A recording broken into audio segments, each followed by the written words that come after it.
የአቡነ ተክለ ሃይማኖትን ገድል የሚያነብሰው ጦም አያድርም። ምንም በረከት አይታጣም። ራሴ አውቃቸዋለሁ ሲያደርጉልኝ ማለት ነው። ፈትኑ።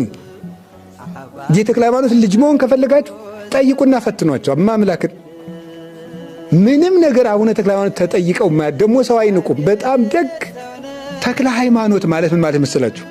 ሲጀመር ተክለ ሃይማኖት ማለት ተክለ አብ ተክለ ወልድ ተክለ መንፈስ ቅዱስ ነው። የማን ተክል ማለት ነው? የአብ የወልድ። ይሄንን ስም ስንጠራ አድረው ያሉ እዚህ ስም ላይ ማን ናቸው? አብ መንፈስ ቅዱስ። የተክለ ሃይማኖት ስም ሲጠራ በዚህ ስም ላይ የማን ስም አለ? የሥላሴ ስም አለ።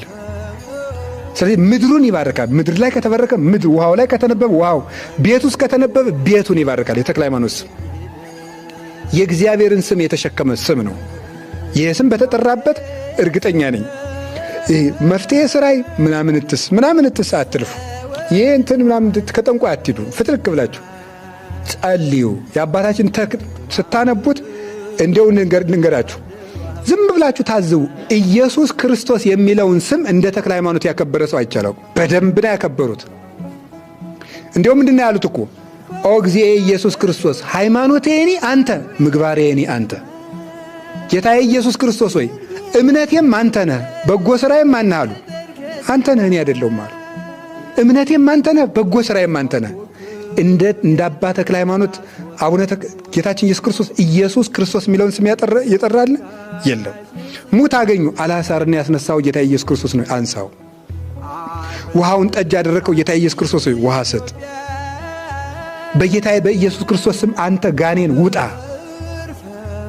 የክርስቶስን ስም ተሸክመው የዞሩ አባት ናቸው እና የተክለ ሃይማኖትን ገድል ብታነቡ፣ እቤታችሁ ብታነቡ፣ እያንዳንዳችሁ ሁላችሁ ብታነቡት በረከት ታገኛላችሁ። ከዛሬ ጀምራችሁ ማለት ነው። ከዛሬ ጀምራችሁ አንብቡት። እንዲያውም አንዱ ምን አደረገ ይባላል፣ እስቲ የተክለ ሃይማኖት ገዳም ውስጥ ረሃብ የለም ተብሏልና እስቲ ለያቸው ብሎ ጫካ ውስጥ ሄደና እንጀራ ከዚህ ካመጡ እናያለን ብሎ ጫካ ውስጥ ሄዳሉ። ካለ እስኪ እናያለን። እንግዲህ ሰው መሀል እያደረጉ የሆንኩ ሰው ያበላኝን ሁሉ ተክለ ሃይማኖት አበሉኝ እየተባለ ነው እንጂ ሲጫካው ሲል አንድ እረኛ ፍየል ጠፍቶት ይመጣል። አንተ በዚህ ፍየል አያየም በዚህ እያለ መጥቶ ፍየሉ ይገኛል። እንደውም ሰዓት ደርሷል ምሳ እንብላ ብሎ ካኳፋዳ አውጥቶ ምሳ በላው።